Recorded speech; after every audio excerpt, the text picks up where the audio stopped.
టైంలో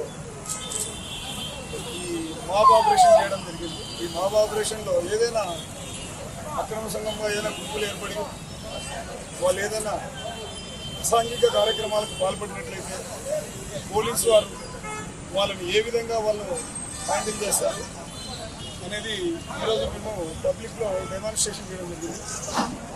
ఏదైనా ఒక అక్రమ సంఘం వచ్చినప్పుడు పోలీసు వారు ఫస్ట్ వాళ్ళని వార్నింగ్ చేయడం, తర్వాత గ్యాస్ సెక్షన్ గ్యాస్ సెల్స్ వేయడము, గ్యాస్ గ్రెనేడ్ వేయడము, దాని తర్వాత లాఠీ సెక్షన్స్ ఉంటాయి.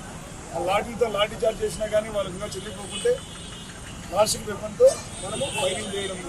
ఏ విధంగా చేస్తారు పోలీసులు, వాళ్ళకి ఏ విధంగా ఉంటుంది మాకు అర్థం చేసుకోవాలనే ఉద్దేశంతో వాళ్ళకు కూడా ఒక అవగాహన చైతన్యం వస్తున్న ఉద్దేశంతో ఈరోజు ఇక్కడ ఎస్పీ గారు ఉత్తర్వుల మేరకు, సిపి గారు ఉత్తర్వుల మేరకు ఇక్కడ మేము డెమాన్స్ట్రేషన్ చేయడం జరిగింది. ఈ లాస్ట్లో కూడా ఒక ఇంజూర్డ్ అయితే ఏ విధంగా తీసుకెళ్తారు పోలీసులు అనేది ఇక్కడ చేయడం జరిగింది. ధర్మా ప్రజలు అందరికీ ఇక్కడ ఈ ఎలక్షన్ సందర్భంగా ఎంతో శాంతియుతంగా ఎలక్షన్ జరగడం జరిగింది.